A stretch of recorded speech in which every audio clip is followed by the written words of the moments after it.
हार्दिक पांड्या हैं और हार्दिक पांड्या इसमें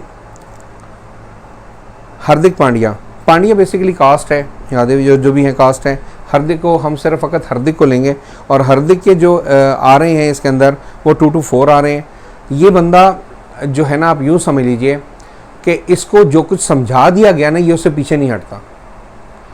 अगर आप इसको ज़रा सा भी पजल करने में कामयाब हो जाएं या इसको 2-1 हिट्स इसकी आप बॉल्स के ऊपर अगर आप लगा देते हैं, यानी कि जिस लाइन एंड लेंथ पर ये रख कर दे रहा है वहाँ पर आप लगा देते हैं, तो ये पज़ल मस्ट हो जाएगा। इसको आप पज़ल कर सकते हैं। पज़ल करने पर ये अपनी जो है ना वो शॉर्ट पिच वो है वो छोड़ेगा। आप इसको बंदे को जो हार्दिक को है आप लेकिन ये एक कमाल का चेंज ओवर किस्म का आदमी है। अगर इसकी बॉलिंग बहुत बेहतरीन हो रही हो तो इसकी बैटिंग इतनी बेहतरीन नहीं होती। बैटिंग बेहतरीन हो जाए तो इसकी बॉलिंग की तरफ से थोड़ी सी प्रॉब्लम आ जाएगी। ये इसके साथ रहेगा किसी एक चीज़ में, और बहुत कम होगा कि दोनों चीज़ों में ये बहुत आगे जाने की कोशिश करे। हसन अली जो है इसके अंदर एक फ़न है। ये मुश्किल से मुश्किल हालात में भी मुस्कुराना इसको आता है। और हसन अली जो है वो आप यूँ समझ लीजिए कि एक बिल्कुल माइंडसेट को नरम रखता है और लोगों को पजल नहीं होने देता। ये उनको एक साथ लेकर चलता है, अकेला नहीं चलता बल्कि उन सबको साथ लेकर चलता है। और अगर ज़रा सी भी टेंशन क्रिएट होती है तो टेंशन ख़त्म करने में हसन अली जैसा बेहतरीन इंसान इस पूरी दोनों टीमों के अंदर कोई भी नहीं है।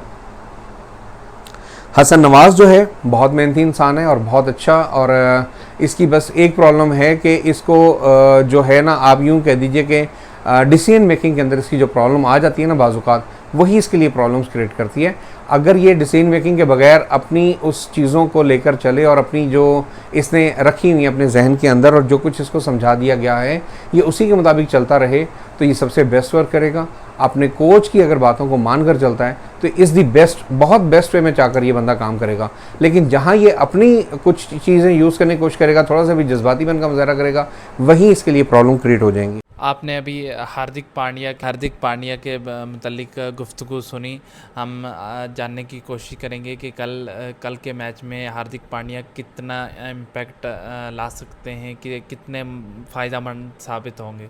देखिए, हार्दिक पांड्या ऑलराउंडर हैं और गुजरात से में पैदा हुए। उसके बाद वो एक आईपीएल के मुतअद्दिद सीजन्स खेल चुके हैं।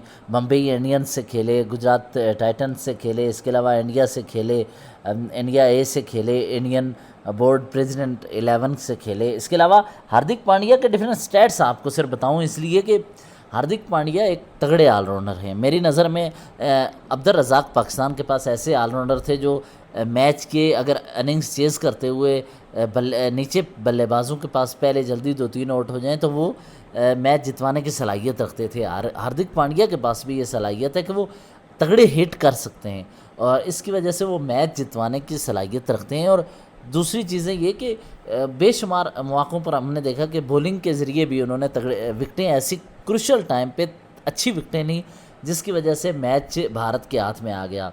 इनकी सबसे अच्छी बात यह है कि टेस्ट मैच में उन्होंने 108 किए थे, एवरेज 31 है, ओडीआई में 32 है, टी20 में 27 है। लेकिन दिलचस्प बात यह कि हमें जो टी20 में चाहिए होता है वो स्ट्राइक रेट होता है। टी20 में उनका सबसे हाईएस्ट स्ट्राइक रेट है 141 का, यानी बैटिंग में 141 के स्ट्राइक रेट से ये खेल रहे हैं। 71 हाईएस्ट है और टी20 में उन्होंने 120 मैचेस खेले हैं जिसमें 98 विकटें ली हैं। और बेस्ट आपको पता है इनका कितना है? 16 रन दे के 4 विकटें हासिल की हैं। इसका मतलब है वो बैटिंग भी तगड़ी करते हैं और बॉलिंग भी तगड़ी करते हैं और उनका एवरेज जो है टी20 में सबसे अच्छी बॉलिंग एवरेज भी है। तो इसका मतलब है हार्दिक पांड्या टी20 फॉर्मेट के तगड़े बॉलर हैं। और पाकिस्तान के पास अभी भी हुसैन तलत की बात की जाए या फिर वो राना की बात की जाए तो इन दोनों के हवाले से ये दोनों हार्दिक पांड्या के करीब भी हमें नज़र नहीं आते, क्योंकि हार्दिक पांड्या ने मुतअद्दिद मौक़ों पे अपनी टीम को जितवाने में किरदार अदा किया है। अभी तक फ़हीम अशरफ ने और दूसरी तरफ हुसैन तलत या दीगर पाकिस्तानी मौजूदा ऑलराउंडर्स ने उस तरह की कोई तगड़ी इनिंग्स नहीं खेली। अच्छा, इसमें हार्दिक पांड्या के हवाले से इन्होंने ब्रीफली बताया कि उनने कितने मैचेस डोमेस्टिक में इंटरनेशनल में खेले हैं और एवरेज इन्होंने बताई। हार्दिक पांड्या हमेशा पाकिस्तान के ख़िलाफ़ अक्सर इम्पैक्टफुल प्लेयर के तौर पर माने जाते हैं, क्योंकि वो नए बॉल से आजकल ओवर भी करवा रहे हैं T20 में, और वो मिडल ओवर में इम्पैक्ट डाल रहे हैं बैटिंग से। तो ये एक ऐसा ऑलराउंडर हैं जो पाकिस्तान के लिए दुश्वारी का सबब बन सकते हैं, क्योंकि मुश्किलात पैदा कर सकते हैं। क्योंकि एक तो तरफ से वो बॉलिंग से किरदार अदा कर सकते हैं, अगर बॉलिंग से नहीं हुआ तो बैटिंग से कर सकते हैं। तो ये इस तरह का ऑलराउंडर हमारे पास तो हैं फ़हीम अशरफ, इन्होंने बात की, लेकिन फ़हीम अशरफ का वैसा किरदार नहीं है जैसा हार्दिक पांड्या का है। पिछले 6 से 7 साल से Hardik Pandya Indian cricket team के साथ हैं और वो बेहतरीन परफॉर्मेंस दे चुके हैं और दे रहे हैं। अब देखना होगा कि कल के मैच में क्रूशियल मैच है जो एशिया कप का पाकिस्तान और फाइनल जो खेला जा रहा है कल दुबई में, तो क्या उस मैच में हार्दिक पांड्या किरदार अदा कर सकते हैं या नहीं।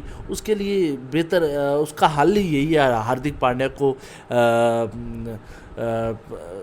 पांड्या को बेसिकली चैलेंज करने का यही है कि आप लाइन लेंथ में बॉलिंग करवाएं और ऑन द डे अच्छी क्रिकेट खेलेंगे तो बीट कर सकते हैं इंडियन क्रिकेट टीम को।